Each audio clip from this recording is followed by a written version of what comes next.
बिस्मिल्लाहिर्रहमानिर्रहीम अस्सलाम वालेकुम वरहमतुल्लाहि वबरकातुहू। अच्छा, हमास की तरफ से एक बहुत बड़ा ऐलान किया गया है। उन्होंने गज़ा स्ट्रिप में जो अपनी गवर्नमेंट थी उसको डिसॉल्व करने का ऐलान कर दिया है। अब इसका ये बहरहाल बिल्कुल भी मतलब नहीं है कि हमास का जो मिलिट्री विंग था ये उसका ख़ात्मा हो गया, या जो हमास की एक पॉलिटिकल स्ट्रगल थी या उनकी पॉलिटिकल तहरीक थी उसका ख़ात्मा है। नहीं, बेसिकली ये, अगर आपको याद हो कि जो ट्रंप का गज़ा को लेके 20 पॉइंट्स का पीस प्लान था,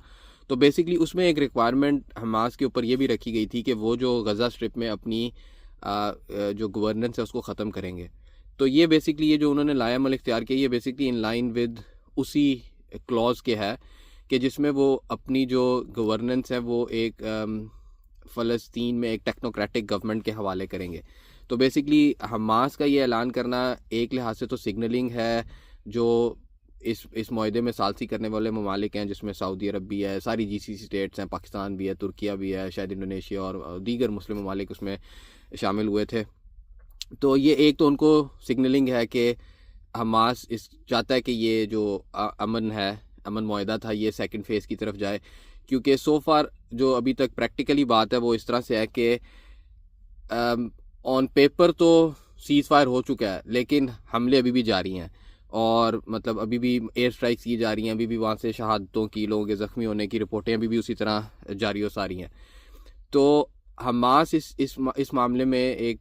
तरह से उन्होंने ये बॉल अब इसराइल के कोर्ट में फेंक दिया है कि इसराइल के वो तो इस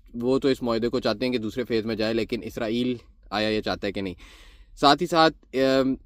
अभी तक इसराइल की तरफ से कोई ऑफिशियल स्टांस तो सामने नहीं आया, अलबत्ता एक सीनियर इसराइली ओहदेदार का बयान इसराइली रिपोर्टिंग के थ्रू सामने आया है, जिसमें उसने हमास के इस ऐलान को प्रोपेगेंडा करार दिया है। और उसका ये भी कहना था कि बेसिकली ये हमास ने इसलिए किया क्योंकि इनके ऊपर जो प्रेशर बिल्टअप हो रहा था ना, तो इन्होंने उसको ओवरकम करने के लिए ऐसा इकदाम उठाया। तो एक लिहाज से हमास की तरफ से थोड़ी ये कैलकुलेटेड और समझदार मूव है कि क्योंकि एक तरफ इसी वक्त में इसराइल एक प्रोपोगेंडा ये भी कर रहा था कि हमास दोबारा से आम हो रहा है और दोबारा से मतलब कुछ प्लान कर रहा है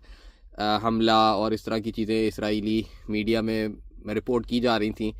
तो बेसिकली ये उनके इस प्रोपोगेंडा को भी अंडू करती है चीज़, और साथ ही साथ